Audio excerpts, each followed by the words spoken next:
Plan and execute your long-term strategies for success, but understand your success is held predominantly in the hands of two groups: your client and the extended team supporting that client. Sure, you create the initial partnership. Consider this your pat on the back, but you need to understand your team's worth and readily convey that directly to your client. Research the service quality of any organization you consider partnering with prior to joining their ranks. You will save yourself a mountain of migraines by doing so. Whether you're here as a colleague in consultation, exploring advising as a vocation, or considering a partnership in employee benefits with my team, I hope you find value in these thoughts. Apply this truth to both your personal and professional relationships. Make it as clear as you can to all you meet you're on their side, working with them and not against them. In other words, put the needs of others before your own and surround yourself with folks that do the same. I'm Shane Wingo, and you're listening to the Working With Them podcast. Thanks again for joining me here on the podcast. Now, as a reminder, what we're doing in season 1 is we're basically creating an audio version of my new book, Working With Them. Now, I always suggest if you haven't done so, go back to episode 1 and listen to that. There is an introduction, and there's a quick summary on each chapter of the book that really lays the foundation for all that we're getting into. Normally, I give a little bit of an intro, but this chapter has 2 story times today. So instead of a normal intro, we're just going to jump straight into working with them through your extended team. Whenever I'm asked for advice from someone contemplating a position in sales consulting, my first response is how reliable is the team servicing what you will be representing? You can read every sales book available. Try each new passing fad to hook that prospective client. Practice your elevator pitch in front of a mirror. If you execute your plan perfectly to create that new client partnership, but the team you rely on for service is lacking, you will eventually lose the relationship you've worked so diligently to attain. Plan and execute your long-term strategies for success, but understand your success is held predominantly in the hands of two groups: your client and the extended team supporting that client. Sure, you create the initial partnership. Consider this your pat on the back, but you need to understand your team's worth and readily convey that directly to your client. If you want to continue creating new partnerships instead of being forced into managing the day-to-day of your client's needs, you must be able to leave these duties in the capable hands of the team your organization has assembled. If you're lacking confidence in your extended team, you're in the wrong place. Research the service quality of any organization you consider partnering with prior to joining their ranks. You will save yourself a mountain of migraines by doing so. You expend a tremendous amount of energy transitioning a prospective client into a current client. While you remain an active participant of your team that your client relies on, your time and attention should now shift primarily to the needs of your service team. They are now the face of your organization to the client. Their purpose is to meet the needs of your client. You will weaken their credibility by inserting yourself and being overly involved in their responsibilities. Extending your full confidence to your service team will be a model for your client to extend their full confidence as well. So let your team take ownership from this point forward. Be present and engaged, but let them showcase their expertise to the client directly. If there's a need for correction or coaching, save as much as possible for offline conversations with your team. That means not including the client. Don't allow misinformation to go unaddressed, but only correct your team in the presence of a client on fact and not on preference of communication. Allow your team members to shine in the eyes of your client, and don't be overly precious with how you would accomplish a task or how you would communicate with a client.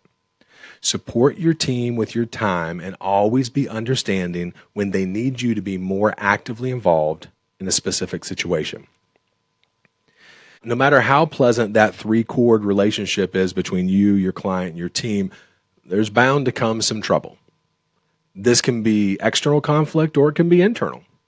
Approach each issue with the best interest of all parties at the forefront. Have your team's back. It's never a good look to throw your extended team under the bus to placate a noisy client. Get involved to understand the issue. If your team has made an error, be the one to step in and take ownership of the issue on a broad scale. Be the intermediary that can objectively see the entire picture and bring both sides together in a resolution. While the customer is always right can be a wonderful adage to adhere to, it's not the correct response to the detriment of your team, especially when your team is not at fault. While every client is important and that relationship must be protected, remember, you will hopefully have many, many client relationships over the years, but you only have one team to rely on in providing your clients with outstanding service. Respect your team, their thoughts, and their opinions on how to best meet the needs of your client. While you have the ultimate responsibility for each client relationship, your team has the expertise to provide exactly what the client needs on an ongoing basis. Cultivate your client's trust in your team and model that trust in all situations. Take every opportunity to praise your team in the presence of your client and save those critiques for back at the office.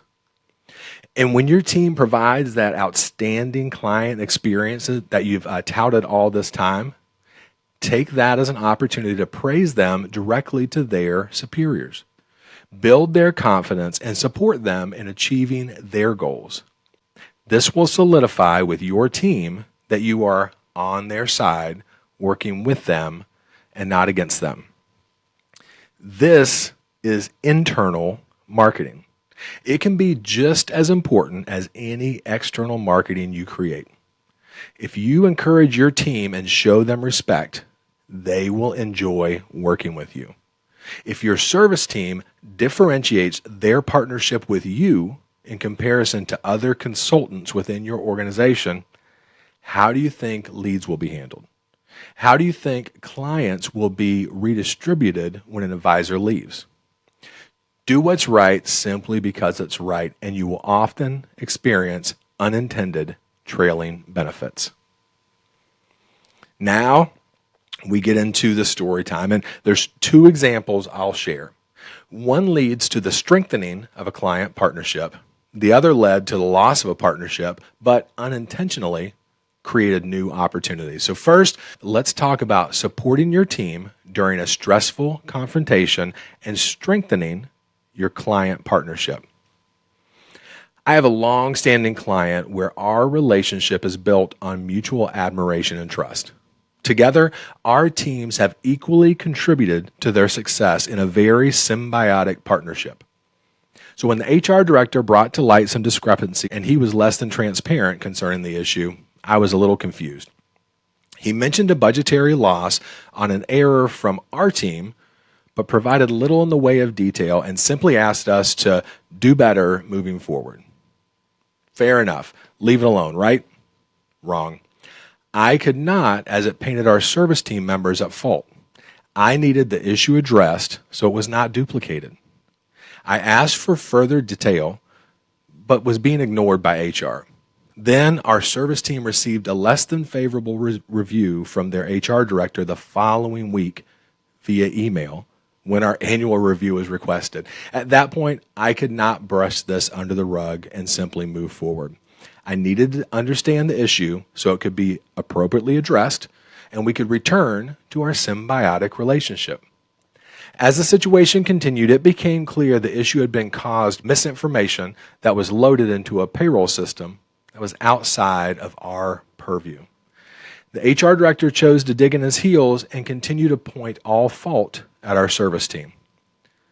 I remained as diplomatic as possible, but was ultimately forced to call a meeting with the entire C-suite to ensure everyone understood our team had provided all information correctly and had properly adhered to all aspects of our partnership. If we were to move forward in partnership, all of our clients' team members had to understand we were always working with them. It was uncomfortable, to say the least, but my team knew without a doubt that I valued them as much as I did the client. Had the issue been caused by our team, I would have taken that bullet. I would have outlined how and why it happened. Then I would have given future guidelines detailing how we'd avoid this or a similar issue moving forward.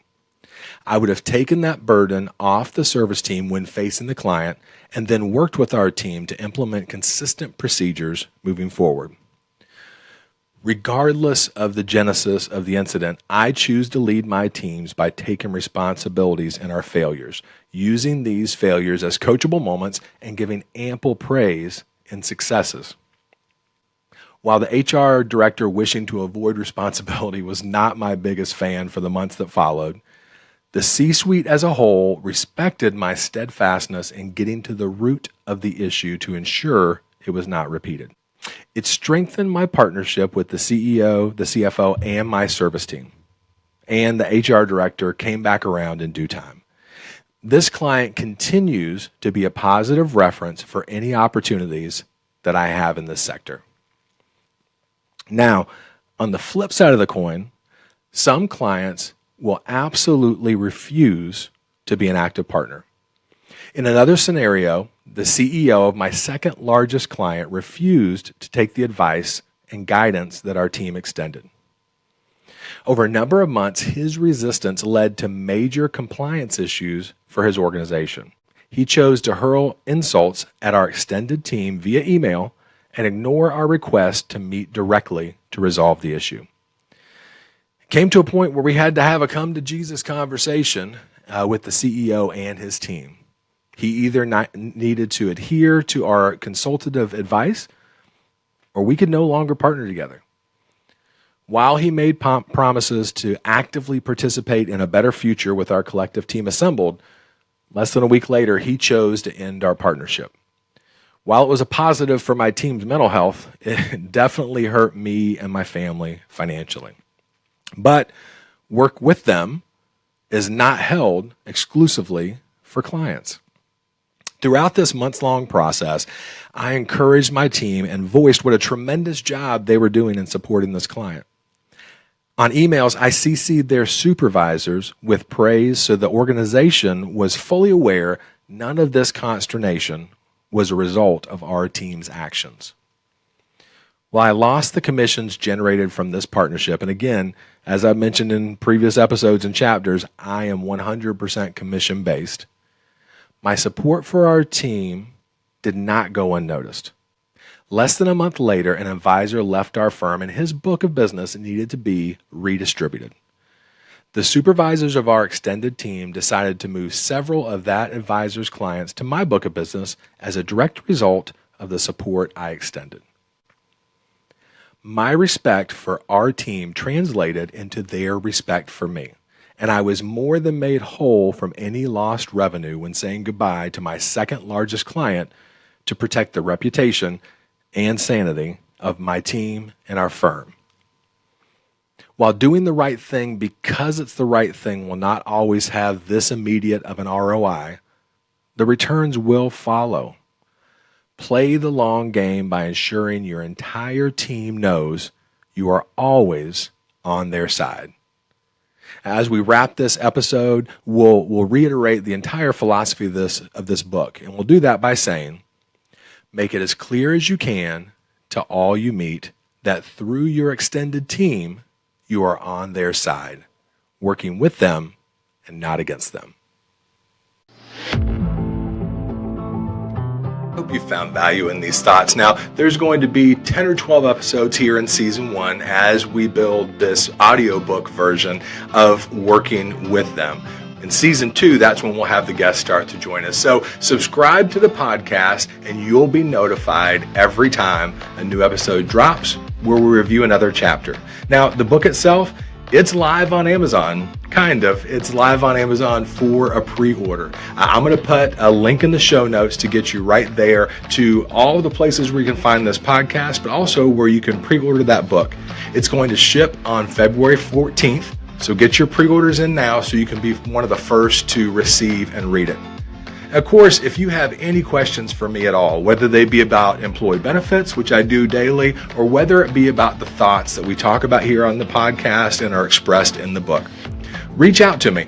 There's going to be another link in the show notes that says Dot Cards. It has all of my direct contact information. It has my cell number, my email address, all my social media spots. So get in touch with me and let's connect if you have any questions.